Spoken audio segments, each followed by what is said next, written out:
Novena kwa Bikira Maria, msaada wa Wakristu. Katika maandalizi ya siku ya maombi ya kitaifa ya KCCB ya tarehe 4 Oktoba mwaka huu, tusali kuanzia tarehe 25 Septemba hadi tarehe 3 Oktoba. Kwa jina la Baba na la Mwana na la Roho Mtakatifu. Amina. Kumbuka, Bikira Maria mwenye neema zaidi hiyo, haikujulikana kamwe kwamba mtu yeyote aliyekimbilia ulinzi wako, akaomba msaada wako na kutafuta maombezi yako, aliachwa bila kusaidiwa. Nikiongozwa na ujasiri huu naja kwako, Bikira wa mabikira, mama yangu.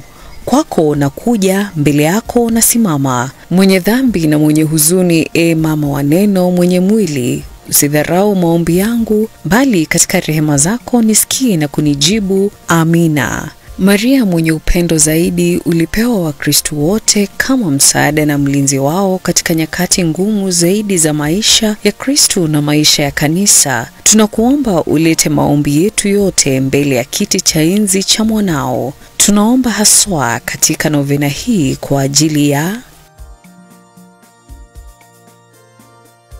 Ewe Bikira Maria, msaada wa Kristo wote, mama ambaye hakatai kamwe kumsaidia mtoto mwenye mahitaji, utuombee ili tutekeleze wajibu wa wito wetu kwa uaminifu na furaha siku zote. Tuombee ili tukue katika utakatifu na wema kila siku. Ombea familia zetu, ombea kanisa letu, na tuiombee nchi yetu Kenya. Bwana wetu Yesu Kristu, tunakushukuru kwa kutupa sisi Mariamu mama yako kuwa mama na msaada wa Wakristu.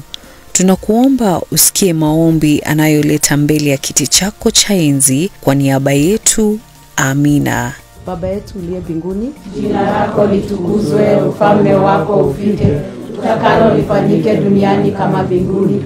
Utupe leo mkate wetu wa kila siku. Utusamehe makosa yetu kama tunavyosamehe na sisi waliotukosea. Usitutie katika kishawishi, lakini utuopoe maovuni. Amina. Maria umejaa neema, Bwana yu nawe, umebarikiwa kuliko wanawake wote, na Yesu mzao wa tumbo lako amebarikiwa. Maria mtakatifu, mama wa Mungu, tuombee sisi wakosefu, sasa na saa ya kufa kwetu. Amina. Atukuzwe Baba na Mwana na Roho Mtakatifu, kama mwanzo na sasa na siku zote na milele. Amina.